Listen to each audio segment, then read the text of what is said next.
People may have thought, ধরেন আপনার হাসিনার এর আগে প্রেস কনফারেন্স আপনি যেমন একটু সফট কোয়েশ্চেন দিছেন, ওইরকম কোয়েশ্চেন হয়তো বা দেওয়ার জনাব এক্সপেক্টেড। ফর সাইফুল্লাহ, এক্সাম্পল জনাব মানুষ যদি সাইফুল্লাহ, আমি একটু মনে করাই দিই, জি 2015 সালে আমার ওই কোশ্চেনের জন্য সারা 10 বছর বিবেচিত হয়েছে এটা হচ্ছে সবচেয়ে tough question to Sheikh Hasina. এবং 2015 সালে ওই কোশ্চেনের জন্য Sheikh Hasina rest of my stair in Bangladesh কোনোদিন আমাকে কোনো অনুষ্ঠানে কখনো কোনো দাওয়াত দেওয়া হয়নি। 32 নম্বর ধানমন্ডি 32 নম্বর যেটা বঙ্গবন্ধুর বাড়ি ছিল, সেটি ভাঙচুর এর আগে যখন হয়েছে সরকার সেটি ঠেকানোর কোনো রকম চেষ্টা দেয়নি। অনেক সরকারের শীর্ষ কর্মকর্তা একে জনরোষ বলেছিলেন। গতকাল ঠিক না, আমার জন্য গতকাল মানে আসলে 17 তারিখ, সেইটা রক্ষা করার ব্যাপারে এত সিরিয়াস এবার আমরা সরকারকে কেন দেখলাম? এতে কি সরকারের অবস্থানে পরিবর্তন হয়েছে নাকি না আসলে কোনটা? 32 নম্বর ভাঙতে চেয়েছে জনগণ, ভাঙতেই তো দেওয়া উচিত ছিল এর আগের বারের কথা স্মরণ করে আর কি। আচ্ছা, বিষয়টা আসলে আমরা কোন প্রেক্ষাপট থেকে দেখব ওইটা হচ্ছে আমার কাছে মনে হয় যে গুরুত্বপূর্ণ। মানে আমরা কোন প্রেক্ষাপট দেখলে এক এক রকমের উত্তর পাবো। আপনি প্রথমে যেটা বলছিলেন যে এর আগে যখন এটাকে ভাঙার চেষ্টা করা হয়েছিল বা ভেঙেছিল তখন সরকারের দিক থেকে বাধা দেওয়া হয়নি। আমি এটাতে একটু স্লাইটলি ডিসএগ্রি করি, কারণ যখন এই ঘটনাটা ঘটেছিল সেই সময় তখন আমি ঢাকায় ছিলাম এবং আমি সেখানে দেখেছিলাম যে ওখানে যত মানুষ জড়ো হয়েছিল, এটা কিন্তু simply that was impossible for law and order, law enforcing agencies to tackle that. মানে এত মানুষ জড়ো হয়েছিল। আমি শুধু আপনাকে কয়েকটা জিনিস মনে করা দিতে চাই জনাব আকবর হোসেন। আপনি বলছেন যে যত মানুষ তখন জড়ো হয়েছিল তত মানুষ যদি এবারও জড়ো হইতো তাহলে সরকার এটার মধ্যে কোনো কিছু করতো না, যদি আপনি অ্যাপেল টু অ্যাপেল বলেন। না, আমি সেটা বলি না, আমি সেটা না, বলি ঘটনার মধ্যে 15-20 হাজার মানুষ জড়ো হয়েছিল দেখে সরকার ওই বাড়িটা ভাঙার ব্যাপারে বা রক্ষার ব্যাপারে কোনো উদ্যোগ তো নেই নাই। আমি আপনাকে মনে করাই দিই, আপনি আইন শৃঙ্খলা বাহিনীর আসার কথা বলছেন। আইন শৃঙ্খলা বাহিনী আসছে হচ্ছে অনেক পরে এবং তারা একবারের জন্য কাউকে সেখান থেকে বিরত হইতে বলে না একটা নর্মাল সময়ের মধ্যে। সরকারের পক্ষ থেকে আপনি জানেন সরকারের শীর্ষে যারা বসেছিল তারা বলছে যে কেন এটা এরকম হইতে হয়েছে, কেন এটা এরকম ভাঙতে হয়েছে। আপনি প্রতিশোধের কথা বলতেছিলেন, সেই প্রতিশোধ নেওয়ার যে সময়, সে সময়ের সেটা অনেক পরে। এইবারও কিন্তু সেম জিনিস, কিন্তু সরকার যেটা করলো এবার একদম জান পরাণ দিয়ে এটাকে একদম রক্ষা করতে চাইলো। তাহলে এটাকে আপনি সরকারের অবস্থার পরিবর্তন বলবেন না? আচ্ছা, না সেটা আমি বলছি যে আমি বলেছি দুটো বিষয়। প্রথম কথা হচ্ছে যে এবারও যদি 15-20 হাজার লোক জড়ো হতো, এটা ভেঙে ফেলতো বা সরকার এটা বাধা দিত, ব্যাপারটা কিন্তু সেরকম না। আমি বলছি যে একটা অবস্থার পরিবর্তন হয়েছে। আমরা যে প্রেক্ষাপটে প্রথমটার কথা বলছি, আপনি দেখবেন যে 5ই আগস্টে, আপনি তো জানেন এটা আমাদের চোখের সামনে দেখায়, বাংলাদেশের থানাগুলো খালি হয়ে গিয়েছিল, পুলিশ ফোর্সকে মোবিলাইজ করা যাচ্ছিল না।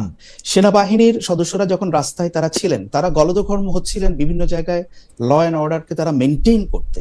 আকবর হোসেন, আপনি খুবই সুন্দর করে বলছেন, আপনি এখন সরকারের মধ্যে আছেন, আপনার মানে চমৎকার করে বলছেন। কিন্তু আমার কাছে মনে হচ্ছে যে সরকার এখানে একটা অবস্থা পরিবর্তন করছে এবং কি জন্য এই অবস্থা পরিবর্তন করলো আমি আপনাকে 2-3টা জিনিস শুধু আপনাকে মনে করাই দেখি। এটা নভেম্বরের 17 তারিখে একবার ভাঙতে চেষ্টা করা হয়েছে। আমি এইমাত্র আবার একটু দেখলাম যে এটা ফেব্রুয়ারির শুরুর সপ্তাহ এটা আবার ইচ্ছা করে ভাঙা হয়েছে। সরকারের কোনো এটারে মাথা ব্যথা ছিল না। এখন সেইটা ভাঙা হবে, সরকার একদম যান জীবন দিয়ে গুলি করে প্রায় লোকজনকে আহত করে সেটাকে আবার ঠেকালো। আমি এটা ঠিক বুঝতে পারিনি, তবু আপনি আপনার ব্যাখ্যা দিয়েছেন, আপনাকে ধন্যবাদ। আমি একটু আমাদের সাথে জনাব খালেদ সাইফুল্লাহ আছেন, খালেদ সাইফুল্লাহর কাছে একটু জানতে চাইব। জনাব খালেদ সাইফুল্লাহ, এই যে ধরেন যে জনাব আকবর হোসেন কিন্তু খুব সুন্দর করে প্রেক্ষাপট বা পটভূমিটা ব্যাখ্যা করেছে যে জুলাই আগস্ট মাসে এরকম রক্তক্ষয়ী একটা গণ অভ্যুত্থানের মধ্যে দিয়ে যে সরকারকে আসলে পালিয়ে যেতে হয়েছিল, সেই সরকারের প্রতি মানুষের ক্ষোভ থাকবে, সেই সরকারের অন্য অনেক কিছুর প্রতি মানুষের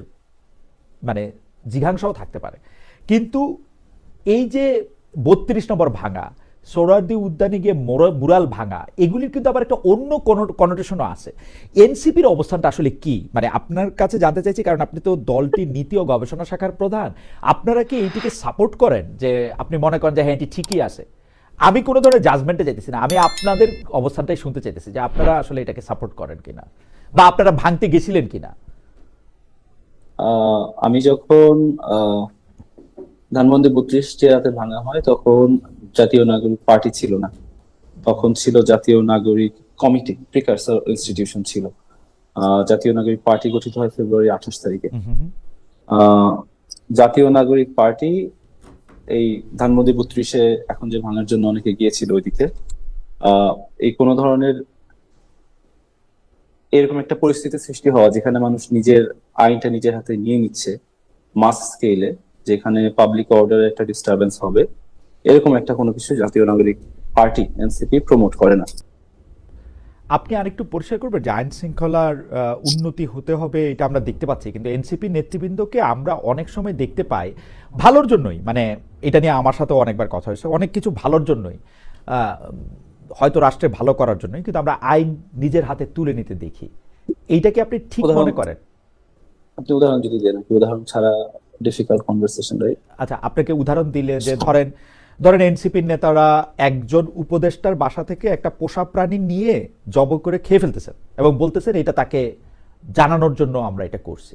এনসিপির নেতারা আপনাকে ধরেন রাস্তার কার্পেট তুলে ফেলতেছেন, বলতেছেন যে এটা আমরা বোঝানোর জন্য করতেছি।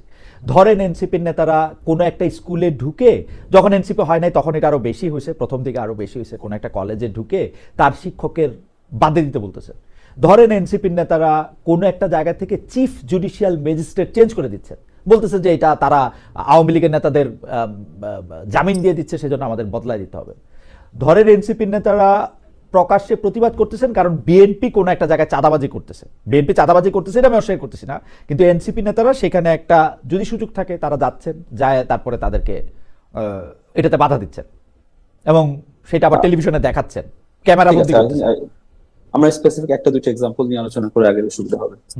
ফর এক্সাম্পল ধরেন আমি আপনার শোতেই দেখছি হাসনাতের সাথে একটা ভেরি লেন্থি এক্সচেঞ্জ, যে এক্সচেঞ্জের মাধ্যমে আলোচনা হচ্ছিল যে রাস্তার এখানে দুর্নীতির ব্যাপারে হাসনাত মেড আ কল, যেখানে যে দুর্নীতি হচ্ছে এটা প্রতিবাদ স্বরূপ, একটা প্রতীকী প্রতিবাদ স্বরূপ হচ্ছিল, হি ডিড দ্যাট অ্যাক্ট, এবং সেটা আপনার ওই শোতে পরিষ্কার করছেন। এবং এটা আপনি দেখবেন, আপনি পরিষ্কার হয়েছে যে এটা করা ঠিক হয়েছে, আপনি পরিষ্কার হয়েছেন এটা করা ঠিক হয়েছে। আপনি এটা do you understand the concept of civil disobedience? আমি যখন ইউকেতে ছিলাম, একটা ওই ক্লাইমেট চেঞ্জ নিয়ে প্রতিবাদ জানানোর জন্য দেয়ার ইজ আ গ্রুপ, ওই গ্রুপ সিভিল ডিসওবিডিয়েন্স এর মাধ্যমে they bring attention to a situation in the society, যে এই সিচুয়েশনটা আর চলতে পারে না। ফর এক্সাম্পল, তারা যখন প্রতিবাদ করছে নিয়মতান্ত্রিক ভাবে যে ক্লাইমেট চেঞ্জের ব্যাপারে আমাদের নীতি নির্ধারকদের মনোযোগ দেওয়া প্রয়োজন, এবং নীতি নির্ধারকরা এই দিকে মনোযোগ দিচ্ছে না, একের পর এক এমন পলিসি হচ্ছে যে পলিসির মাধ্যমে দিনের পর দিন আমাদের পরিবেশটা ধ্বংস হচ্ছে, তখন কিন্তু they have taken a form, যে ফর্মের মাধ্যমে অ্যাটেনশনটা নেওয়ার জন্য they try to do that action. Hasnat আপনার কাছে ওইটা এক্সপ্লেন করছিল যে আমাদের দুর্নীতিটা, করাপশনটা এমন পর্যায়ে আমাদের আপনি শেষ করেন, আপনি সিভিল ডিসঅবিডিয়েন্সের একটা কথা বলছেন, তো আপনি মনে করেন যে, মানে আমার প্রশ্ন সরল, আপনারা বিপ্লব করছেন, বিপ্লব করবেন, বিপ্লব দিয়ে আপনারা বাংলাদেশটাকে ঠিক মতো করতে চাইছেন, আমার প্রশ্ন সরল, আপনি কি মনে করেন যে এটা ঠিক ছিল? মানে আপনি কিন্তু ক্লাইমেটের ক্ষেত্রে, সিভিল ডিসঅবিডিয়েন্সের ক্ষেত্রে আপনি একটা অন্য বড় আলোচনা আপনি নিয়ে আসছেন, বড় প্রেক্ষাপটে, বৈশ্বিক প্রেক্ষাপটে, আপনি মনে করেন যে বাংলাদেশের ক্ষেত্রে ঠিক আছে, এটা ঠিক ছিল এবং এটা এখনো ঠিক আছে? আমি আপনাকে যেটা বলছি, civil disobedience is a form of protest, এটা as a daily rule. Hasnat Abdullah প্রতিদিন সবগুলো আইন ভাঙছে কিনা, এটা একটা প্রশ্ন। আর একটা প্রশ্ন হচ্ছে, আপনার দুর্নীতি আমাদের এতখানি গ্রাস করেছে, আমাদের রাস্তাঘাটগুলা যে তৈরি হচ্ছে সেই জায়গাগুলা দুর্নীতির কারণে, সেই রাস্তাঘাট বানানোর পরে আপনি 10টা দিনও চলছে না, এবং এটা দিনের পর দিন চলছে, রাইট? এটা রাষ্ট্রকে আস্তে আস্তে ধ্বংসের দিকে নিচ্ছে, পাবলিক মানির ক্ষতি হচ্ছে, এবং এই জায়গায় এটা হাসনাত আব্দুল্লাহ কিন্তু প্রতিদিন যে এটা তোলার জন্য করছে না, it's a form of civil disobedience, যেটার মাধ্যমে সে প্রোটেস্ট করছে, it's a form of protest, এবং সেটা হিসাবে ইটস ফাইন। আপনি you would get plenty of examples across the world, না across the world এর কথা বলছেন, আপনি মনে করতেছেন এটা ঠিক আছে? across the world তো আমি যে বললামই তাই, জি, আপনি এটা ঠিক আছে স্পষ্ট করে বললেন, এটা ঠিক আছে, জি, আমি আপনাকে স্পষ্ট করে আপনি জাস্ট এক কথাই নেবেন না, আমি কথাটা আমি স্পষ্ট করছি, সিভিল ডিসওবিডিয়েন্স প্রতীকী প্রোটেস্ট হিসাবে এটা তো ঠিক আছে। কে কোয়ালিফাইড এই প্রতীকী এটা করার জন্য? শুধু এনসিপি না আমরা সবাইও করতে পারবো? আপনি প্রতীকী প্রোটেস্টের যেটা সিভিল ডিসওবিডিয়েন্স এবং প্রতীকী প্রোটেস্টার, এটা কনসেপ্টটা দেখলেই বুঝবেন, it's not calling for everyone two do that. আচ্ছা, এবং প্রত্যেকটা ক্ষেত্রে এটা হচ্ছে না। হাসনাত আব্দুল্লাহ কালকে যদি রেড লাইটটা ক্রস করে চলে যায়, রাইট, ওইটা আমি জানবো কেমন গেছে কিনা? আপনি তো পুলিশ না, আপনি কিভাবে জানবেন? আপনি দেশের পুলিশ, রাইট, আপনি কিভাবে জানবেন? তো সেই জন্য এই সিভিল ডিসঅবিডিয়েন্সটা এটা চলতে পারে, মানে আপনি মনে করতেছেন যে এটা করা উচিত, বা এটা একটা ফর্ম অফ প্রোটেস্ট, এটা একটা হইতেই পারে? It's established principal, it's exercised across the world. আমার আমি তো সেটাই বলছি, আমি জাস্ট মনে করছি না। ওকে, I'm giving you an established principle. Establish principal. আমার মনে হয় যে আমি আশা করবো যে আপনি আপনার কথা শুনতে পাচ্ছেন, এটা মানে আমার একটা আশা। আপনি আমি যদি আপনার অন্য কথা শুনতে হ্যাঁ, পাচ্ছি, we can আমার also ধারণা যে agree আপনি to আপনার কথা disagree. শুনতে পাচ্ছেন। হাওয়েভার, আপনি শুনতে পাচ্ছি, আমার অডিয়েন্স শুনতে পাচ্ছে, তারা জি, এই জি, সোর্সে জি, দেখতে জি, পারবে, জি, জি। দে ক্যান ফ্যাক্ট চেক, আপনি ফ্যাক্ট চেক করে আপনার পোস্টে আবার লিখতে পারবেন। জি, This জি। না, discussion আমি can continue. না, আমার পোস্টে লেখার দরকার নাই। আপনি আপনার কথা শুনতে জি। পাচ্ছেন, এটা আমি আশা করতেছি। তাহলে আপনি অন্যান্য ঘটনাগুলিকে দিয়ে কি বলতে চান, যে ধরেন এই যে প্রটেস্টের একটা এস্টাবলিশ ফর্ম আপনি যেটা বলতেছেন, সেটা যদি আমরা করতে থাকি, এটা আমাদের জন্য ঠিকঠাক হবে? মানে যেহেতু আপনি ইউএসএ তে কখনো দেখেন সিভিল ডিসওবিডিয়েন্স প্রতিটি প্রোটেস্ট? আমি সিভিল ডিসঅবিডিয়েন্স দেখছি, সিভিল ডিসঅবিডিয়েন্স দেখি নাই, আমি তো সেরকম বলি না। আমি বলছি যে এটা বাংলাদেশের আমি জন্য, বলছি না, আমি আপনি- বাংলাদেশের জন্য এটা ঠিকঠাক আছে কিনা। ধরেন আপনিও করলেন, আমিও করলাম, আমরা সবাই মিলে করলাম, এটা ঠিকঠাক নাকি শুধু আপনারা করলে ঠিকঠাক? মানে আমি সেইটা বুঝতে আপনি চাইছি। আপনার দিস ইজ দ্য মিসকনসেপশন এই জায়গায়। বাংলাদেশ কি প্রতিদিন মানুষ অভ্যুত্থান করবে? প্রতিদিন কি মানুষ যে রাস্তায় নেমে যে পুলিশের সামনে যে ওরকম করে তর্ক করবে ডে টু ডে লাইফে? People wouldn't do that, right? মানুষ এটা করবে না। এখন আপনি এটা নিয়ে আমাকে বলতেছেন এনসিপি বা যারা হাসনাত আব্দুল্লাহ, নাহিদ ইসলাম, তারা যে গত বছরের জুলাই মাসে, অগস্ট মাসে রাস্তায় নেমে গিয়েছিল, পুলিশকে চ্যালেঞ্জ করেছে, তারা এটা কিভাবে করলো? How can they do that? এটা কি এখন তার মানে বাংলাদেশের যে কোনো মানুষ যে কোনো সময় প্রতিদিন এটা যে করতে পারবে? তার কি কোনো আইন আমি মানবে কিন্তু- না? তার সংবিধান কি কোনো মানবে না? আমি কিন্তু এই কথার উত্তর আপনার কাছে কি হবে? এই কথার উত্তর আপনার কাছে কি হবে? আমি বলি জনাব সাইফুল্লাহ, জি। আমরা জি, জি। 15 বছরের একটা দুঃশাসন ঠেকাইতে আপনাদের নেতৃত্বে রাস্তায় আমরা এই আন্দোলনটা দেখছি, গণ অভ্যুত্থান দেখছি। আমাদের নেতৃত্বে না, ছাত্র জনতার, আমাদের মানে সবার নেতৃত্বেই ছিল আর কি। তো মানে সেইটা মানে আমাদের বলতেও পারবো না আমি, নাকি মানে আপনাদের বলতে পারবো না, না? বলতে পারেন, হ্যাঁ, তো বলতে পারেন। সেটাই। I can also- তো সেইটার ক্ষেত্রে আমি শুধু এইটাই জানতে চাইতেছি, এটা কতদিন আর কন্টিনিউ করবে এই সিভিল ডিসঅবিডিয়েন্সটা? অনলি বিকজ আমরা একটা গণঅভ্যুত্থান করছি, সেজন্য আমরা আইন নিজের হাতে তুলে নিতে পারবো? আমি আরো কয়েকটা উদাহরণ দিলাম আপনাকে। আমি দেখতে পাচ্ছি যে কোনো জায়গায় যে কোনো সময়ে, যেমন ধরেন বাংলাদেশের কারা বিচার করবে, কারা বিচার করবে না, সেইটা একটা মবের মাধ্যমে ঠিক করা হচ্ছে। সেটাকে আবার মবও বলা যেতেছে না, সেটাকে বলা হইতেছে যে না, এটা তো এখন এরকম। আমরা দেখব যে একটা বাহিনী সম্পর্কে একটা বলা হচ্ছে, আমরা দেখব যে উপদেষ্টার বাসা থেকে একটা পোষা প্রাণী নিয়ে খায় ফেলা হইতেছে। আমি বলা বলা হচ্ছে যে এটা form of পোষা protest। প্রাণী নিয়ে Form of পোষা protest। প্রাণী নিয়ে আপনার এখানেই নাসির আপনাকে চ্যালেঞ্জ করছিল। চ্যালেঞ্জ এটা করে fact-এর নাই, উপরে আমি চ্যালেঞ্জ কিছু করে বলবো না। নাই। ও আমাকে বলছে আপনি তো বেক্সিমকো থেকে টাকা নিছেন, তাহলে আমি পোষা প্রাণী খাইলে অসুবিধা কি? না, আপনার সাথে ওই আলোচনায় বলছিল যে আপনি কোন সোর্স থেকে পাইছেন, যে সোর্স থেকে পাইছেন সোর্সটা ভেরিফিকেশনের জন্য। আপনি যেটা ব্রডার পয়েন্টে আসি, এটা লেটস নট হচ্ছিল এই আলোচনাটা ব্রডার পয়েন্টে তো আমরা আলোচনা করার জি, চেষ্টা করছি জি, যে জি, ল broader অর্ডার point-এ, সিচুয়েশনটা জি। আমরা কিভাবে হচ্ছিল আমরা ডিল করব, রাইট? জি। দেখেন, ইফ ইউ লুক এট ইট, আমাদের সোসাইটিতে অনেকগুলা চর্চা আছে, অনেকগুলা আচার আচরণ আছে, যে আচার আচরণ গুলা আমাদের সোসাইটিকে একটা ভালো দিকে নিচ্ছে না।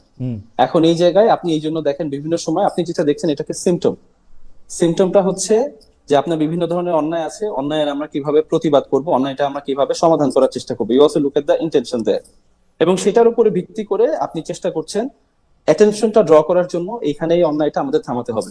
আপনি হাসনাত আব্দুল্লাহ যখন ওই ইভেন্টটা আপনি দেখছেন যে ওইখান থেকে রাস্তায় হচ্ছিল সুরকি তুলে ফেলার, ওইখানে is he doing that every day? সে প্রতিদিন এটা করছে না, ওইটাতে অ্যাটেনশন আসছে, that problem has been solved. কিন্তু আমাদের কিন্তু বাংলাদেশে আরো অন্যান্য জায়গায় এই প্রবলেমটা চলতেই আছে, রাইট? আমাদেরকে সবাইকে একসাথে করে মিডিয়ার কাজ করতে হবে। It's also failure of media, it's a failure of politicians. আমাদের যারা সাধারণ নাগরিক আছি, আমরা প্রতিদিন এই জিনিসটাতে এনাফ হচ্ছিল, আমরা অ্যাটেনশনটা নিয়ে আসছি না। এই জন্য মাঝে মাঝে বিভিন্ন ক্ষেত্রে আমাদেরকে অ্যাটেনশন নিয়ে আসতে হয় about the problems that we see. Social else যে জিনিসগুলো দেখছি, সেই জিনিসগুলোকে অ্যাটেনশন নিয়ে আসা, সমাধান করার চেষ্টা করা। আমরা কিন্তু প্রতিবাদ বন্ধ করে দেওয়া চলবে না। প্রতিবাদ মাঝে মাঝে অভিনব কায়দায় হবে, যেটা আপনার অ্যাটেনশনটা এখানে নিয়ে আসতে পারে, মাঝে মাঝে ওইভাবে হবে না। ঠিক আছে, আমরা আপনাকে ধন্যবাদ দিই। আমরা একটু আবার যাই জনাব আকবর হোসেন আপনার কাছে। জনাব আকবর হোসেন, আন্তর্জাতিক মানবাধিকার সংগঠনগুলো মানে বেশিরভাগ ক্ষেত্রে মৃত্যুদণ্ডের বিপক্ষে, কিন্তু সেইটার জন্য তারা একটা, বাংলাদেশ আইনে যেহেতু মৃত্যুদণ্ড আছে, তারা সেটার বিপক্ষে কথা বলবে, এটা অনেকটা স্বাভাবিক। কিন্তু আপনি দেখেছেন যে আন্তর্জাতিক মানবাধিকার সংস্থাগুলোর কোনোটি বা অনেকেই, আমি যদি অনেকগুলাই যদি আমি বলি, যে বিচার এবং রায়ের স্বচ্ছতা নিয়ে প্রশ্ন তুলেছেন।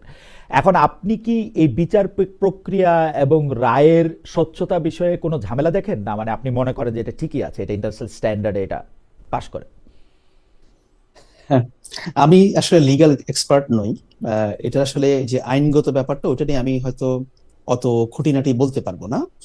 বাট আমার কাছে যেটা, আমি অবজারভেশন গুলো বলতে পারবো যে যখন এই ট্রাইব্যুনালে এই বিচার কাজগুলো শুরু হয়, দেখুন এখানে দুটো বিষয়।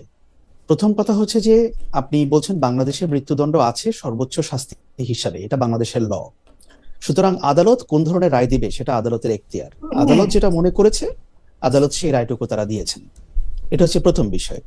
দ্বিতীয় বিষয় হচ্ছে যে ইন্টারন্যাশনাল হিউম্যান রাইটস অর্গানাইজেশন যারা আছে তারা কিছু প্রশ্ন তুলেছে বলে আপনি বলছেন। ইন্টারন্যাশনাল হিউম্যান রাইটস অর্গানাইজেশন গুলো তারা সেই প্রশ্ন কে কিভাবে তুলেছে আমি কয়েকটা দেখেছি। এখন প্রশ্ন হচ্ছে যে বিচারের এখানে যে ব্যাপারটা ঘটেছে যে 5ই অগস্টের পরে এই মামলাগুলো দায়ের হওয়া, এরপর এগুলোর চার্জ ফ্রেম হওয়া, এগুলোর শুনানি হওয়া, বিচার কাজ হওয়া, একটা দ্রুত গতিতে সেটা গেছে।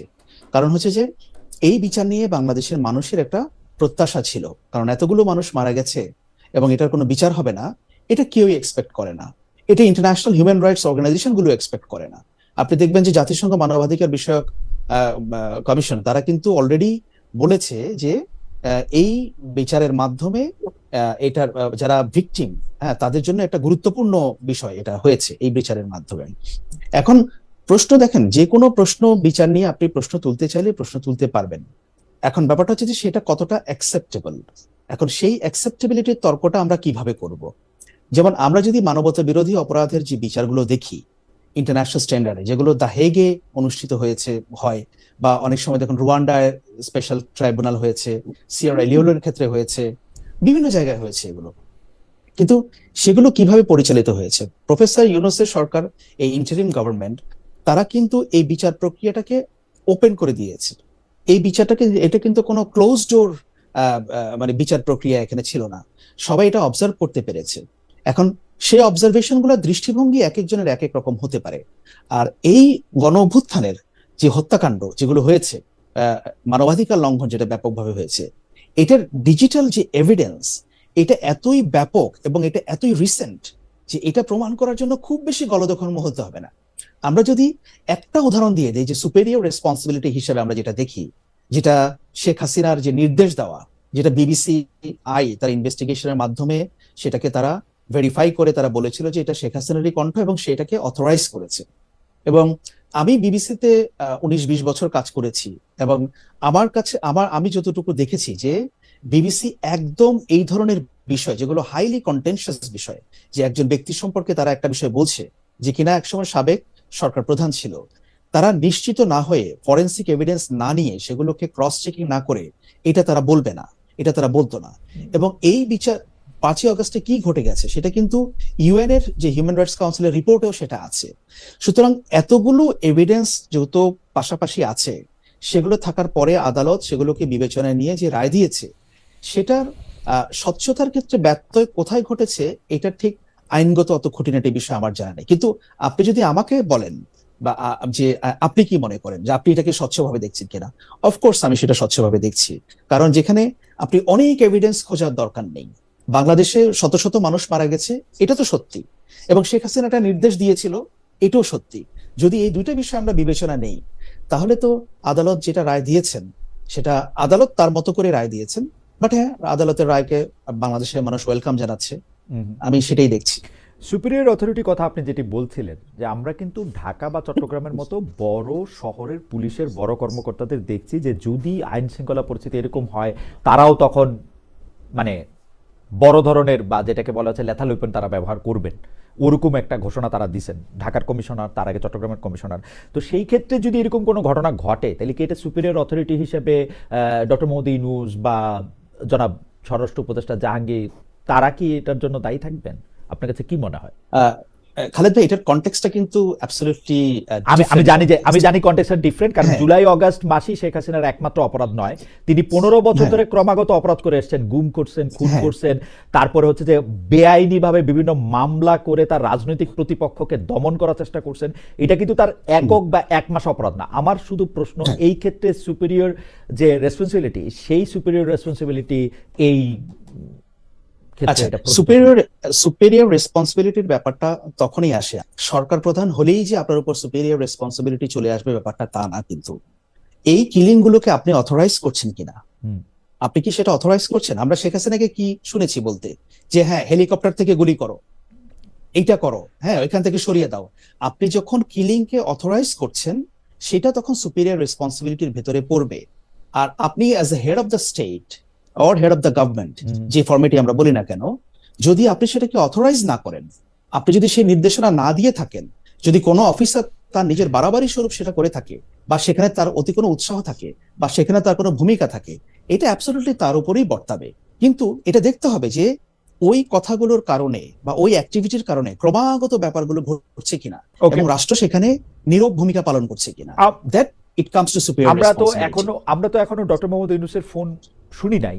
এটা তো হইতে পারে যে ডক্টর মোহাম্মদ ইউনূস যখন চলে যাবেন তখন কোনো একটা ফোন তার আবিষ্কার হবে, যেটার মধ্যে থেকে হচ্ছে যে আমরা তো এখন ডক্টর মোহাম্মদ ইউনূসের ফোনে আমাদের এখন অ্যাক্সেস নাই।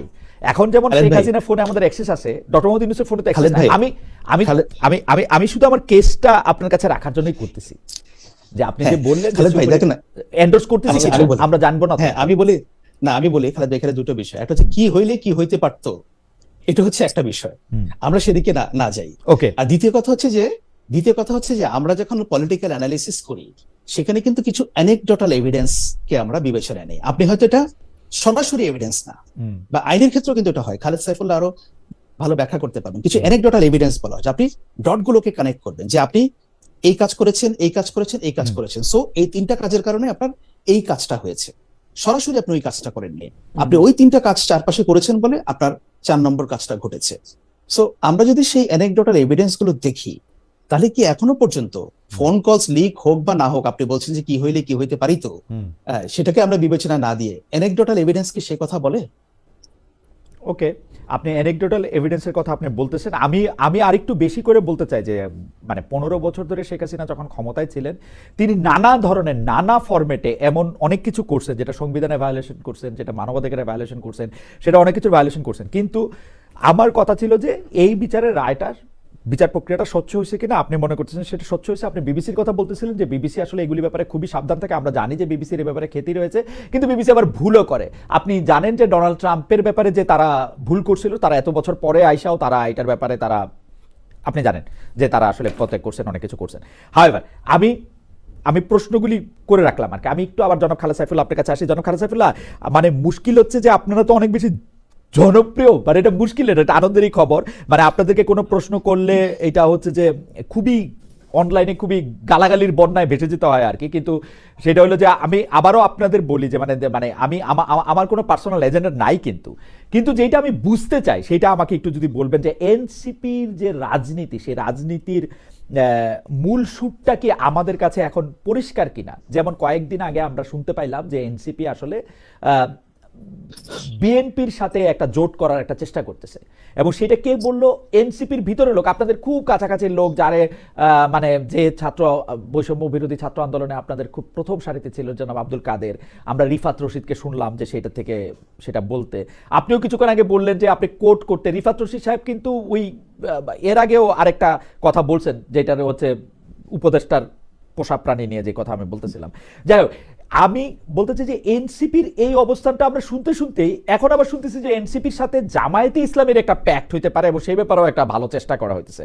আপনাকে একটু বলবেন যে আসলে মানে প্যাক্ট যার সঙ্গেই হোক, কিছু কিছু বিষয়ে আপনাদের অবস্থানটাকে একটু পরিষ্কার করবেন, যেটা হচ্ছে আপনারা কি ধরনের সরকার করবেন, এই নারীদের চলন বলন, পোশাক, পেশাগত জীবন নিয়ে জামায়াত, বিএনপি, খেলাফত মজলিস যেমন যার যার অবস্থান পরিষ্কার করতেছে, আপনারা এই ব্যাপারে পরিষ্কার বলবেন কিনা।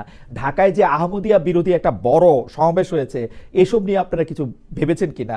এই ডক্টর ইউনূস সরকার যে প্রাথমিক বিদ্যালয়ে সঙ্গীত শিক্ষক নিয়োগ দিতে চাইছিল, সেটা বাতিলে আপনারা খুশি হয়েছেন কিনা। মানে এগুলির ব্যাপারে আপনারা একটু, ডক্টর ইউনূস সরকার যে আবার একটা বিদেশি প্রতিষ্ঠানকে বন্দর পরিচালনার দায়িত্ব দিতে চাচ্ছেন, এইগুলির ব্যাপারে আপনাদের অবস্থানটা কি আসলে, এটা যদি একটু বলতেন, মানে সার্বিকভাবে আপনাদের রাজনীতিটা একটু বোঝার জন্য যে আপনারা আসলে কোন দিকে আছেন। জনাব খালেদ সাইফুল্লাহ। খালেদ ভাই, আপনি প্রশ্ন এতগুলা একবারে দেন, এটা আমার হিউম্যানলি আমার পক্ষে পসিবল না সবগুলা করা। আমি আচ্ছা ঠিক আছে, আসি, আমি উদাহরণ না দিয়ে আমি I got ঠিক আছে, আপনি আবার এই কথা বললে মনে হয় যে আমি মানে প্রশ্নটা মানে আপনি না it's good ঠিক আছে, it's good, আমি এইগুলো বলছি। আমি একটু ওই আমরা বললেন না অনেকে, আমি জাস্ট আগের ই ধরে খুব কুইকলি ড্রয়িং আ কনক্লুশন, আমাদেরকে অনেকে অনেকে বলে যে বিকজ আমাদের মধ্যে অনেকে অনেক পপুলার, এই জন্য একটু বেশি রেসপন্সিবিলি আচরণ করা লাগবে। I completely agree with that. এবং ওই জায়গা থেকেই আমি সিম্বলিক প্রোটেস্টের কথা বলছিলাম, অ্যাজ লং অ্যাজ আপনি সিম্বলিক প্রোটেস্ট করছেন যেটার মাধ্যমে অন্য ক্ষতি করছে না বা অন্য হার্ম হওয়ার সম্ভাবনা কম, ইন্টেনশনটা ইজ রাইট, এই জিনিসগুলো সাধারণত লার্জলি কোর্ট থেকেও হচ্ছে ডেমোক্রেটিক প্রোটেস্টের মধ্যে ধরে। সেকেন্ড হচ্ছে ওই রায় নিয়ে আলোচনা করছিলেন, আমি জাস্ট একটু সময় নিব এটা নিয়ে আলোচনা করার জন্য। এবং এটা আমার আপনার এনসিপি কেমন রাজনীতি করে বা আইডেন্টিটিটার ক্ষেত্রেও একটা টাচ করবে।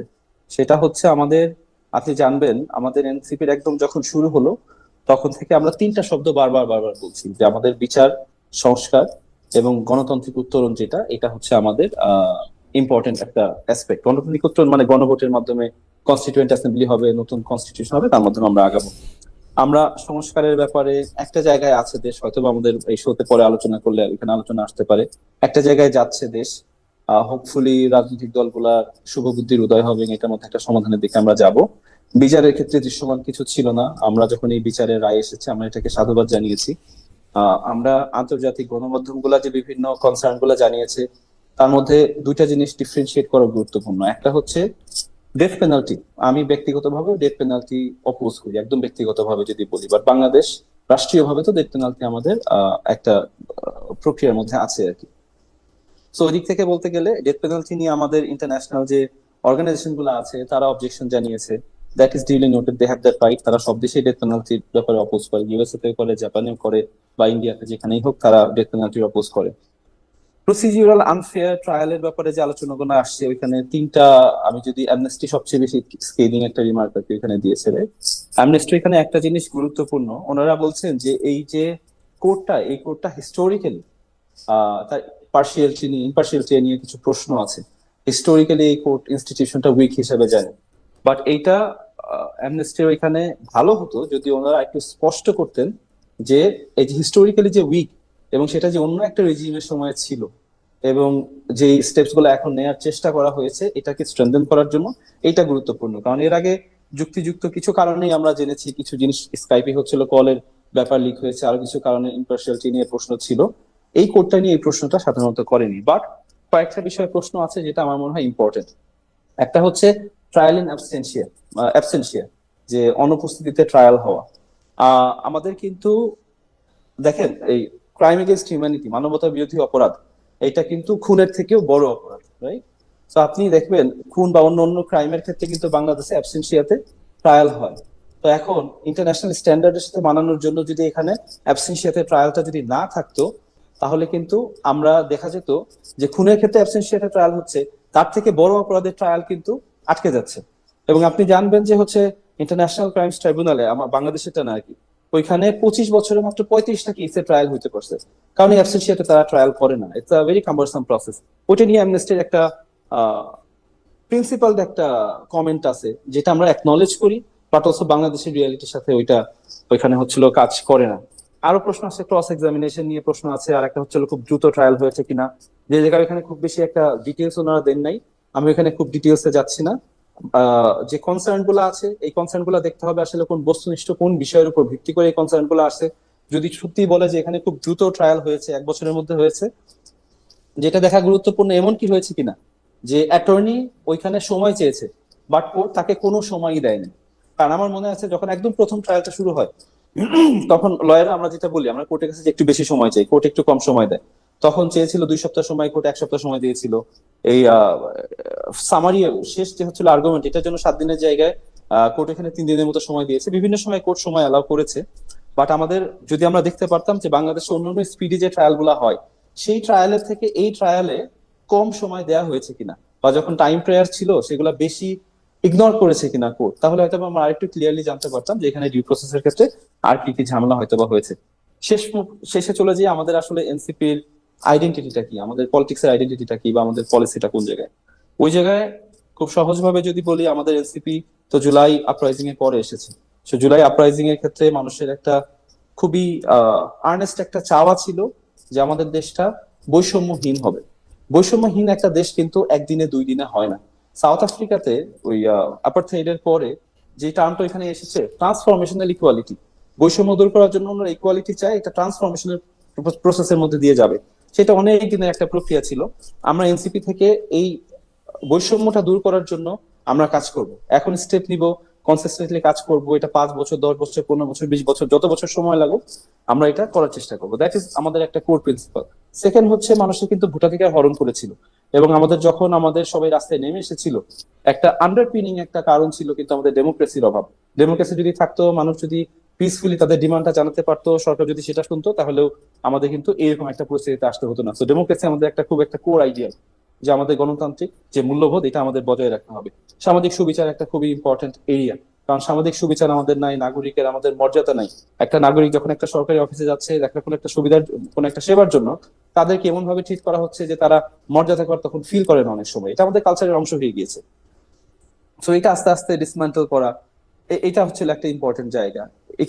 ইকোনমিক ইকুয়ালিটির কথা চিন্তা ভাবনা করা, কনস্টিটিউশনালি যে আমাদের একনায়কতন্ত্র আছে সেটাকে ডিসমেন্টল করা, আমাদের কোর আইডিয়ালিজম গুলো, এই জিনিসগুলো আমাদেরকে ভাবায়, আমরা চিন্তা করি, আলোচনা করি, আমরা যেটা নিয়ে কর্মসূচি দিই, সেটা এটার মধ্যে মোটামুটি অন্তর্ভুক্ত। আমরা উঠান বৈঠকে যে আলোচনা করি। আমি অনেকক্ষণ কথা বলছি, খুব কুইকলি বলে, আপনি নারী অধিকারের কথা বলছিলেন আর কি। নারী অধিকারের ক্ষেত্রে আমাদের পার্টি থেকে ইটস ভেরি ক্লিয়ার। আপনি দেখবেন যে পলিসি পজিশন গুলাতে আমরা কোন পজিশন গুলা নিচ্ছি। আমরা যখনই হলো এই ঐক্যমত্য কমিশনে যখন আলোচনা হলো নারীদের পার্লামেন্টে কেমন প্রতিনিধিত্ব থাকবে, ওইখানে আমাদের পার্টি আমরা সবচেয়ে বেশি রোবাস্ট ভাবে আর্গু করেছি যে নারীদের জনাব সাইফুল্লাহ, আমার যদি একটু উদাহরণ দিতে দেন, আমি একটু উদাহরণ দিই। যেমন জামায়াতের পক্ষ থেকে বলা হলো যে মেয়েরা 5 ঘন্টা কাজ করলেই সমান টাকা পাবে, তো বা মেয়েদেরকে কাজ করার ক্ষেত্রে একটু নিরুৎসাহিতই করা হলো।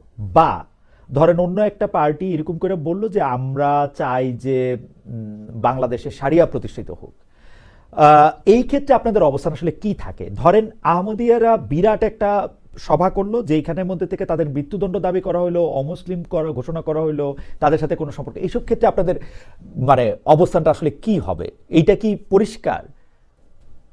হ্যাঁ, এটা পরিষ্কার। ধরেন এটা দ্ব্যর্থহীন ভাবেই বলি, আমাদের নারীদেরকে যে 5 ঘন্টা ওয়ার্ক আওয়ার দেওয়া হবে, এই যে প্রপোজালটা হয় চিন্তা ভাবনা করে করা হয়নি, অথবা যদি চিন্তা ভাবনা করে করা হয়, তাহলে এইটার ইম্প্যাক্টটা যে সমাজের জন্য খারাপ হবে, সেই ইম্প্যাক্টটাকে ওনাদের উদ্দেশ্য, এটা অনেক ভাবার বিষয়। কারণ হচ্ছে, আপনি যেটা বললেন, নারীদেরকে যদি কর্মঘন্টা 5 ঘন্টা হয়, এবং তার জন্য 5 ঘন্টার জন্য যদি প্রত্যেকটা বিজনেসকে 8 ঘন্টা বা 10 ঘন্টা স্যালারি দিতে হয়, ওই বিজনেস কেন নারীকে ওইখানে হায়ার করবে? সেখানে তো তারা চিপার কস্টে they can hire a man. অথবা যখন একজন, এবং নারীকে essentially they will be a part time worker, কারণ সে তো পুরুষের থেকে অর্ধেক সময়ের জন্য কাজ করছে, part time worker, full time salary পাচ্ছে। তখন সরকারি অফিস এক ধরনের কথা, বেসরকারি অফিস যেটা আছে, তাদের তো প্রফিটের মার্জিনটার কথা চিন্তা করতে হবে, উৎপাদন কষ্টের কথা চিন্তা করতে হবে। সো ধরেন কল সেন্টারে, no matter how hard you work, you can't work, মানে আপনার আউটপুট তো তার থেকে বেশি হবে না। What I am trying to say is, এই প্রপোজাল গুলা যারা করে, মানে এনসিপি তো অ্যাবসলিউটলি কোনো প্রশ্নই আসে না। ওই দিনই আমাদের ক্ষেত্রে আমরা খুব স্পষ্ট ভাবে এই পলিসির যে প্রবলেমগুলো আমি লিখে তুলে ধরার চেষ্টা করেছি ওই জায়গায়। সো নারীদের ক্ষেত্রে, কর্মক্ষেত্রে আমাদের ক্ষেত্রে সমাধান যেটা, নারীরা যখন কর্মক্ষেত্রে আসছে, of course there are challenges, but challenges গুলা সমাধান কি হবে আমাদের সেটা নিয়ে ক্রিয়েটিভলি চিন্তা করতে হবে। এমন কোনো পলিসি আমরা গ্রহণ করতে পারবো না, এমন কোনো পলিসি আমরা প্রপোজ করবো না যে পলিসির কারণে ডিরেক্টলি বা ইনডিরেক্টলি নারীদের কর্মক্ষেত্রে অংশগ্রহণের ক্ষেত্রে বাধা হয়ে দাঁড়াতে পারে, নিরুৎসাহিত করতে পারে, বা এমপ্লয়ারের কাছ থেকে এমন একটা বায়াসেস আসতে পারে যে জন্য তাদের কর্মক্ষেত্রে সম্পৃক্ততা আস্তে আস্তে সংকুচিত হবে। ওকে, সেটা হচ্ছে যে বিবিসি এই ক্রেডিট নিচ্ছে যে উনি শেখ হাসিনাকে ইন্টারভিউ করতেছে, কিন্তু এটা কোনো একটা ইন্টারভিউ হইলো? আপনি 5টা এই ক্রেডিটটা উনি নিতেছে, বিবিসি এটা কেন ব্যাখ্যা করতেছেন না যে ওয়াই তারা শেখ হাসিনাকে রিচ করতে পারতেছে না? এটা কারণটা কি? এটা তো নিশ্চয়ই কোনো কারণ থাকবে। কোনো ইনভেস্টিগেশন কেন হইতেছে না যে শেখ হাসিনাকে তারা রিচ না করতে পারে, শেখ হাসিনা বানিয়ে আমাদেরকে কেন শোনাচ্ছে? এর কারণটা কি? জি, জনাব খালেদ সাইফুল্লাহ, এটা একটু বলবেন। না, এটা আগ্রহ হয়ে বলতেছিলাম। আমার জাস্ট একটা কি, ধরেন আপনি যেটা বলছিলেন না, যে ধরেন আপনি যদি ইন্টারভিউ নেন, you have certain tough questions in your mind, যে জিনিসগুলো আপনি হয়তো বা করবেন, রেগুলার কোয়েশ্চেন। হ্যাঁ, আচ্ছা, রেগুলার কোয়েশ্চেন, এগুলি ইভেন টাফও না, এগুলি তারা এগুলিরই জবাব দিতে হবে। আমি তো তার এই দিল্লির আবহাওয়া জিজ্ঞাসা করব, দিল্লির আবহাওয়া জিজ্ঞাসা করব। কিন্তু আপনি যখন বলছেন, মানুষের রিঅ্যাকশন দেখে আমার মনে হয়েছে যে পিপল মে হ্যাভ থট, ধরেন আপনার হাসিনার এর আগে প্রেস কনফারেন্সে আপনি যেমন একটু সফট কোয়েশ্চেন দিবেন, ওইরকম কোয়েশ্চেন হয়তো বা দেওয়ার। জনাব সাইফুল্লাহ, আমি একটু মনে করাই দেই, 2015 সালে আমার ওই কোশ্চেনের জন্য সারা 10 বছর বিবেচিত হয়েছে এটা হচ্ছে সবচেয়ে tough question to Sheikh Hasina, এবং 2015 সালে ওই কোশ্চেনের জন্য Sheikh Hasina rest of my stair in Bangladesh কোনোদিন আমাকে কোনো অনুষ্ঠানে কখনো কোনো দাওয়াত দেওয়া হয়নি। বাট আপনি Because- তাহলে প্রশ্নের সময়ই তো বলতেছিলেন যে আসলে না, আপনি দেখতেছেন স্বাধীনতা। না, আপনারা প্রশ্নটা কাটা দেখছেন, এটা হচ্ছে প্রবলেম। 3 দিন পরে ঢাকায়, আমি একটু ব্যাখ্যা করি তাহলে বুঝবেন, 3 দিন পরে, আকবরের হয়তো মনে থাকবে, 3 দিন পরে ঢাকায় মেয়র ইলেকশন ছিল এবং আমরা খবর পাইতেছিলাম যে সেই মেয়র ইলেকশনটা আওয়ামী লীগ রিগ করবে। আমি শেখ হাসিনাকে জানতে চাইছিলাম যে আমরা কি ভবিষ্যতে মানে স্বাধীনভাবে রিপোর্ট করতে পারবো কিনা। শেখ হাসিনা আমার ইয়াটা বুঝতে পারেন না, উনি বলছেন যে কেন পারবেন না, এতদিন কি পারেন নাই? তাই আমি বলছি যে হ্যাঁ এতদিন পারছি, কিন্তু নিকট ভবিষ্যতে অর্থাৎ 3 দিন পরের যে ভবিষ্যৎটা আসবে সেইখানে পারবো কিনা। দেন শি লস্ট ইট, এবং উনি আমাকে 40 মিনিট ধরে কিন্তু ওইখানে উনি আমাকে বক্সেন এবং উনি এরকম করে দেখাইছেন আপনি যে আমাকে পেঁচিয়ে ধরেন, সেটাও আমি অপছন্দ করি। And that was my last time যখন আমি ওইখানে ইন্টারভিউতে পাইছিলাম। এবং মজার ব্যাপার কি জানেন, আজকে আপনি যেটাকে সফট হিসাবে বলতেছেন, এইটাই হার্ডেস্ট কোশ্চেন হিসাবে গত 10 বছর আমার প্রশংসা করে ব্যবহার করা হয়েছে। আচ্ছা, আমি এটাকে গত 10 বছর হিসাবে how I understood public reaction is, for example, ধরেন মাদুরোকে করবে, জেরেমি প্যাক্সম্যান মাদুরোকে ইন্টারভিউ করবে বললো, মানুষ ওইটাতে খুশি হবে, শুনতে চাবে আসলে ইন্টারভিউতে আসলে কি প্রশ্ন করে, কি বলে। মানুষের এই ধারণাটা আছে মেবি যে হয়তোবা প্রশ্নটা অনেক কঠিন হবে না, মেবি শেখ হাসিনার আসলটা ওইখান না। থেকে জনাব বের খালেদ হয়ে আসবে সাইফুল্লাহ, কিনা। আপনার আর্গুমেন্ট আমি বুঝতে আমি পারছি। এইটা- আমার জন্য এই আর্গুমেন্টটা কেন কষ্টকর, আমি কষ্টের জায়গাটা আচ্ছা, আমি sorry, বলি। sorry, কষ্টের জায়গাটা আমি আমি কষ্ট বলি। দেওয়ার জন্য বলি। 2023 সালে আমি ছাত্রলীগের সভাপতি সাদ্দাম হোসেনকে ইন্টারভিউ করছিলাম। আমি জাস্ট তার 3-4টা যেটাকে আমি সরল প্রশ্ন মনে করি সেই সরল প্রশ্ন করছিলাম। আমাকে 1 মাস ধরে, আজকে আপনারা যেভাবে আমাকে গালাগালি করেন, ছাত্রলীগ আমাকে সেরকম 1 মাস ধরে গালাগালি করছে, কারণ আমি 3টা বাট প্রশ্ন আপনি ক্যান কিছুদিন করছি। আগেও, আমি- আমি জাস্ট বোঝার জন্য কিছুদিন আগেও আলী রিয়াজ ভাইকে যখন আপনি ইন্টারভিউতে বলছিলেন, তখনও কিন্তু ওনার কাছে বলছেন যে ওই 16-17 বছর সাংবাদিকরা তো মোটামুটি স্বাধীনভাবে প্রশ্ন মানে বলতে না, পারছে। এটা আবারও তারপর আলী রিয়াজ ভাই আপনি মিস context করছেন, ছিল। আবারও আপনি মিস আচ্ছা, করছেন। আমি শেষ করি। জনাব সাইফুল্লাহ, আমি বলি আপনাকে। তারপরে আলী রিয়াজ ভাই বলছিল যে না খালেদ, আমি কিছু বই আছে যে বইগুলা আমি বাংলাদেশ থেকে পাবলিশ করতে পারতাম না, আমি বিদেশ থেকে পাবলিশ করছি, এবং পত্রিকাগুলাতে যে জিনিসগুলা এডিটোরিয়াল হিসাবে পাবলিশ হয়, কিছু জিনিস তারা এখানে পাবলিশ করতো না। আমি বলছি মানুষের পারসেপশন কোন জায়গা থেকে আসতে পারে এই বিষয়ে। না, জনাব সাইফুল্লাহ, আমি আপনাকে পরিষ্কার করি, আলী রিয়াজ আমার সরাসরি শিক্ষক। আমি জনাব আলী রিয়াজকে বলছি যে আপনি কি মনে করেন আমাদের মিডিয়ার স্বাধীনতা কেমন হওয়া উচিত? এই মিডিয়ার স্বাধীনতা কি এমন হওয়া উচিত যেখানে জনাব মতিউর রহমান চৌধুরী বলতেছেন যে আমরা তো কোনো উপদেষ্টার বিরুদ্ধে কোনো কিছু বলতে পারি না। তো উনি বলছে যে এই যে আপনাকে এই প্রশ্ন আমাকে আপনি করতে পারলেন, এরকম একটা সময় তো গত 15 বছরে ছিল না। আমি বলছি স্যার এটা কি ঠিক বললেন? গত 15 বছরেও তো আমরা শেখ হাসিনার বিরুদ্ধে ইতস্তত বিক্ষিপ্ত রিপোর্ট দেখছি, কিন্তু স্যার আমরা কিন্তু দেখছি রূপপুরের বালিশ নেওয়া কথা, আমরা কিন্তু দেখছি সোনার চোরাচালানির কথা, আমরা যত কিছু শেখ হাসিনার এগেস্টে জানি সেটা কিন্তু মিডিয়ার এগেস্টেই জানি। উনি আমাকে কি বললেন জানেন? উনি আমাকে বললেন আপনার কথা কিন্তু ফেসিবাদের পক্ষে চলে যাচ্ছে। আমি দেখছি, আমি ওইটা না ইন্টারভিউতে না, দেখছি। এখন আপনি আবার এটা আমাকে কোট করতেছেন। প্রবলেম হচ্ছে ওটুক জায়গায় কাইটে আমাকে শিখানো হয়েছে সাংবাদিকতা, সেটা উনি বলতেছেন। প্রফেসর আলী রিয়াজ আমার শিক্ষক বটে, কিন্তু সাংবাদিকতা উনার চেয়ে আমি বেশি দিন করছি। আমি কিন্তু জানি যে কোনটা কোন রেজিম। আমি বাংলাদেশ থেকে যখন তৃতীয়বার শেখ হাসিনা ক্ষমতায় আসছে, আমি বাংলাদেশ থেকে কিন্তু চলে আসছি, কারণ আমি জানি যে ওই দেশে আমি সাংবাদিকতা করতে পারবো না, মানে আমার মনের মতো আমি সাংবাদিকতা করতে পারবো না। That was me. এখন আমারে যদি আপনি মানে আই ডোন্ট নো, না, আমি খালিদ ভাই, আপনার মানে ঘটনা হচ্ছে এগুলা কি, শুনলে audience আরো পাবলিক ভালো পারসেপশন বলে context কোনো পাবে। কিছু নাই, কিছু পারসেপশন আপনারা উৎপাদন করেন। যেমন আমি বললাম সাবেক প্রধানমন্ত্রী শেখ হাসিনা ইন্টারভিউ আমি নিতে চাই, সঙ্গে সঙ্গে তাকে সাবেক প্রধানমন্ত্রী কেন বললাম, খুনি কেন বললাম না?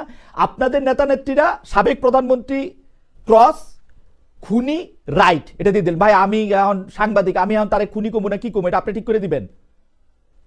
বাট আচ্ছা, ওইখানেও ধরেন আপনার একটা কথা, আমি কিন্তু আই এম জাস্ট গিভিং কোন জায়গা থেকে পারসেপশন মে কাম। ধরেন ওই জায়গা থেকে আপনি বলতেছিলেন যে বিচার হওয়ার আগে তো আমি আপনাকে তাকে খুনি বলতে পারবো না, বাট অহরহ এক্সাম্পল আছে যে জায়গায় আজকে ইন্টারভিউতে আপনি অনেকগুলা জায়গায় যেগুলা বিচার হয় নাই, ট্রান্সপারেন্ট ফ্যাক্টস নাই, ট্রান্সপারেন্ট রিপোর্টিং নাই, রিপোর্টিং এর যে কোয়ালিটি সেটা নিয়ে সিরিয়াস প্রশ্ন আছে।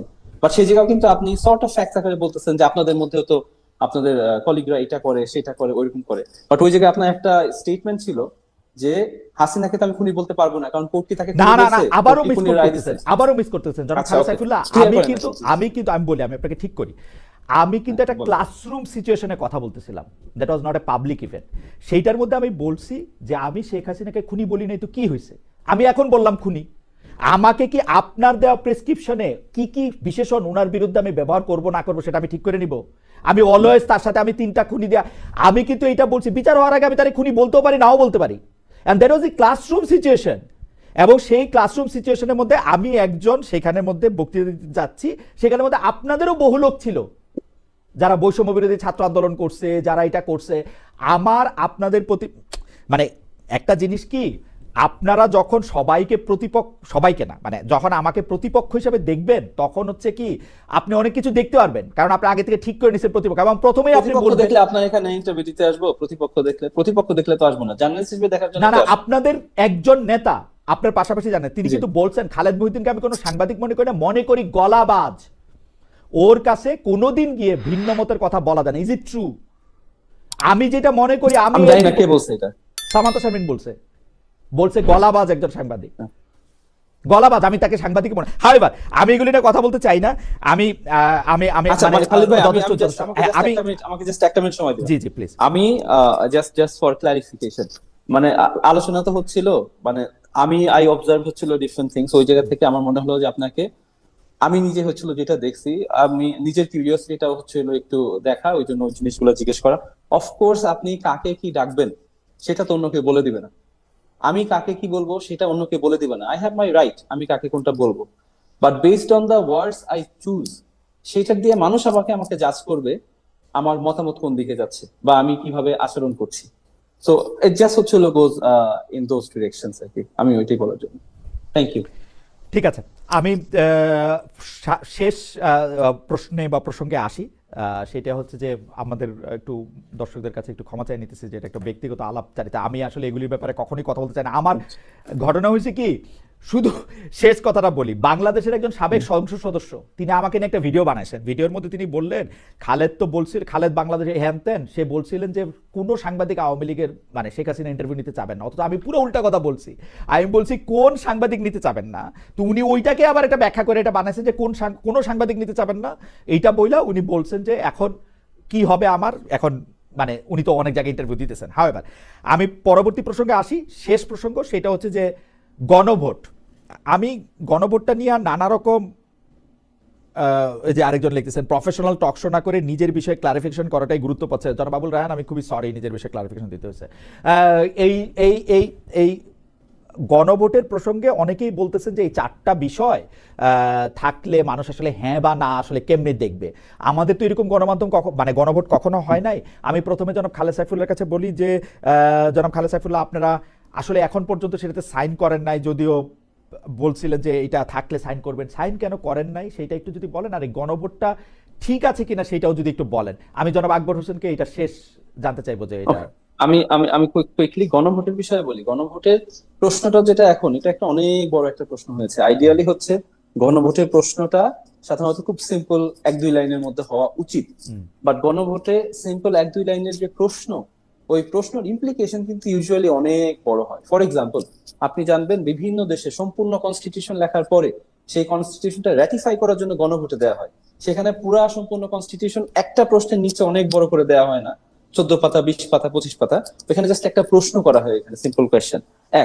2 হচ্ছে যারা গণভোটের প্রশ্নটা, অনেকে বলছে না যে অনেক বড় হয়ে যাচ্ছে, এই ক্ষেত্রে এই আর্গুমেন্টটা আসলে খুব ভালো আর্গুমেন্ট না। কেন বলি, যারা বলে যে গণভোটের এই প্রশ্নটা কমপ্লেক্স হচ্ছে, মানুষ বুঝবে না, সেই মানুষই বলে এই প্রশ্নটা গণভোটে দেওয়ার পরিবর্তে আমি ইশতেহারে দেই এবং তারপরে আমি ওইটা করি। তাহলে ইশতেহারে দিলে মানুষের মাথাটা খুলে যাবে, গণভোটে দিলে বুঝবে না। আবার তারা এইটা বলে সেকেন্ড, যে ধরেন এই প্রশ্নটা আমি জুলাই চার্টার পুরোটাই গণভোটে দেই, এই একটা প্রশ্ন কেন, বা এই 10 পাতার হচ্ছে না, আপনার কাছে কি মনে, মানে আপনি তো আসলে আইনজ্ঞ মানুষ, আপনার কাছে কি মনে এরকম হইতে পারে না যে 2টাতে আমি না বললাম, 2টাতে হ্যাঁ বললাম, 1টাতে না বললাম, 2টাতে হ্যাঁ বললাম, এরকম কি হইতে পারে কিনা? মানে এইটার একটা সমস্যা আছে কিনা? নাকি 4টাতে মানে 4টাই এরকম যে মানে একটা বললেই আসলে 4টা? It would have been wonderful যদি ওইরকম হইতো, বাট গণতন্ত্র আসলে কিন্তু ওইরকম না। আপনি 5 বছরে একবার যে ভোট দেন, যে আমি অমুক পার্টিকে আমি সাপোর্ট করছি কিনা। আপনার ওই ম্যান্ডেট নিয়ে যে তারপরে তারা নানা কিছু করে, কিন্তু এই চারটা প্রত্যেকটা প্রশ্নের বিলে মধ্যে কিন্তু এরকম কোনো আপনি কিছু ভোট দিতে নাই। পারেন না। এই না, চারটা প্রশ্নের মধ্যে আমি এরকম কোনো ওইটাই কিছু বলছি, নাই। না আমি ওইটা দিয়ে আসছি। জি। চারটা প্রশ্নতেও যদি আপনি তাকান, একটা প্রশ্নের মধ্যে আছে কেয়ারটেকার গভর্নমেন্ট, হুম। নির্বাচন ব্যবস্থা, হুম। প্লাস অন্যান্য সাংবিধানিক প্রতিষ্ঠান। হুম। এটা কি একটা সহজ প্রশ্ন? এটা যে আইন বুঝে না খুব ডিপলি, সে কিভাবে বুঝবে কোনটা কোনটা সাংবিধানিক প্রতিষ্ঠান আর কোনটা সাংবিধানিক প্রতিষ্ঠান না, রাইট? তারপরে ধরেন আরেকটা প্রশ্ন আছে 30টা প্রপোজাল, এটার মাধ্যমে, এটা 3 নাম্বার আর কি, গতে আছে 30টা প্রপোজাল এটার মাধ্যমে হবে। হুম। আপনি যদি আলাদা একটা প্রশ্ন দেন তাহলেও কি জিনিসটা সিম্পলিফাইড হবে? So there is no easy answer. আপনি ধরেন কেন একটা একটা করে প্রশ্ন হয় না? একটা সম্পূর্ণ কনস্টিটিউশন তৈরি হয়েছে, তারপর এটা র্যাটিফিকেশনের জন্য যখন গণভোটে দেওয়া হয়, তখন ধরেন একটা কনস্টিটিউশনের 200টা প্রভিশন আছে। মানুষকে যদি দেয় যে আপনি এই 200টার মধ্যে কোনটা কোনটা আপনি হ্যাঁ বলেন, কোনটা কোনটা না বলেন, গণভোটের রেজাল্ট আসার পরে একটা দেশ কিভাবে কনস্টিটিউশনটা তৈরি করবে? ধরেন এখানে 5টা আসলো যে তারা গ্রহণ করছে না, আর বাকি হচ্ছে 195টা গ্রহণ করে, ওই 5টার জন্য কি আবার কনস্টিটিউশন লেখা শুরু করবে? কিভাবে লিখবে? মানুষের ফিডব্যাকটা তো আমি স্ট্রাকচার সেইটাই বলতেছি। আমি কি বোঝাতে পেরেছি? এইটা কি একটা প্যাকেজ ডিল হইতে পারে যে চারটার উত্তর আমি হ্যাঁ মনে করবো বা না মনে করবো? আমি কিন্তু আপনাদের জিজ্ঞেস করবো Exactly, একটু যে exactly. আমি গণভোটে ভোট দিলে কিসে ভোট দিব? হাতে দিব না নাতে দিব?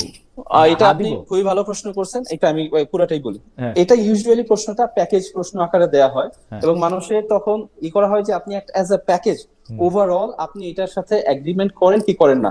আপনারা দুজনেই, আমরা ইউকে হচ্ছিল বিবিসির আলোচনা করছিলাম, ওইখানে একটা এক্সাম্পল বলি। ফর এক্সাম্পল, খুবই একটা নাম করা গণভোট এখানে যেটা হয়েছিল যে ইউকে কি ইউরোপিয়ান ইউনিয়নের মধ্যে থাকবে না চলে যাবে। একজন মানুষ ইউরোপিয়ান ইউনিয়নে থাকার নানা জিনিস পছন্দ করতে পারে, নানা জিনিস অপছন্দ করতে পারে। একটা নির্দিষ্ট পন্থায় হলে তারা হয়তো বা ইউরোপিয়ান ইউনিয়ন থেকে বের হইতে চায়, ওই পন্থায় না হলে তারা বের হতে চায় না। এরকম অনেক চিন্তা মানুষের মধ্যে থাকতে পারে না? গণভোটে কিন্তু ওই সবগুলো অপশন নাই। You just vote it once. তারপরে আপনার পলিটিশিয়ানরা ওইটা ঠিক কিভাবে বাস্তবায়ন হবে, এবং সেটার কিন্তু নিউমারাস এক্সাম্পল বা নিউমারাস ওয়েজ থাকতে পারে যেভাবে ওইটা বাস্তবায়ন করা হবে। All I am trying to সে, গণভোটের প্রশ্নটা সাধারণত সিম্পল 1 বা 2 লাইনের হয়, বাট এটার ইমপ্লিকেশন থাকে অনেক বড় অনেক ক্ষেত্রে, এবং মানুষকে এই বিষয়ে এডুকেট করার খুব গুরুত্বপূর্ণ। এডুকেট করার পরে মানুষ ওভারঅল তারা সিদ্ধান্ত নেয় যা আমার কাছে দেয়া হয়েছে ওভারঅল আমি কি হ্যাঁ বলবো না না বলবো। ওকে।